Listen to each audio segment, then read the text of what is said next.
Angelo Kwame naging best player agad sa kanyang debut game sa France. Samantala ang Ginebra ay tanggap na kung anong mangyayari kay Justin Brownlee at ano nga kaya ang dapat gawin ng SBP. Best player agad si Angelo Kwame sa kanyang debut game sa Liga ng France. Hindi man sa Division 1 o Pro A ang kinabibilangan liga ni Angelo, pero ayon sa game report, ngayon pa lang ay kanyang pinakita na kung sino nga ba si Ange Kwame sa basketball. Lubad agad sa 27 minutes na may 14 points at 9 rebounds para pangunahan ng kanilang kupunan. At hindi pa kasama rito ang 2 blocks, kaya tinawag na very promising player itong si Kwame.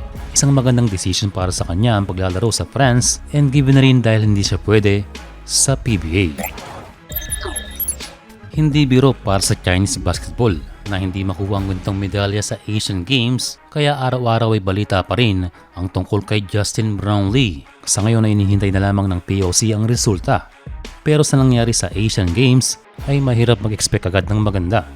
Pero ang latest ay handa nang tanggapin ng Barangay Ginebra kung ano man ang gagawing aksyon para kay Brownlee o hindi na sila mag-aapila. Kung wala ng plano ang Ginebra, dapat ay merong plan B ang SBP para sa future FIBA Games ng Gilas. Isa sana sa pwedeng simulan ay magproseso ng isa pang naturalize. Hindi na nalalayo ang FIBA Asia Cup qualifiers na expected na walang JB o JC. Sa ngayon ay not yet confirmed kung pwede nga ba itong si Angelo Kwame at lalo na sa ngayon na maganda ang kanyang pinapakita sa France. Speaking of interesado sa Gilas, isa si Chris McCullough sa vocal na gustong makasama sa ating national team. Ilang taon nang nagpaparamdam itong si McCullough sa kanyang interes sa paglalaro sa Gilas, pero walang balita sa SBP at ang lumalabas pa ay naghahanap ng iba.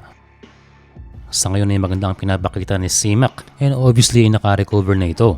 Kung sakali ang maganda rito kay McCullough ay hindi ang number 1 pakay niya ay sweldo, kundi ang paglalaro sa national team. Sa edad na 28 ay makapagbigay pa ng mahabang serbisyo.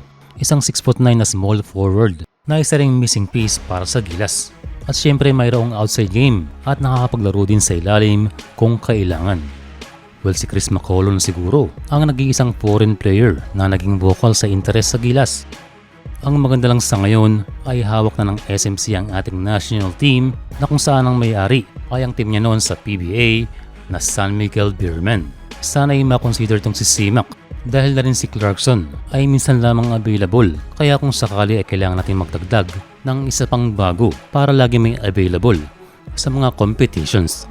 Kung hindi nakuha ng Gilas si Ronde Jefferson, baka naman pwede si Chris McCullough.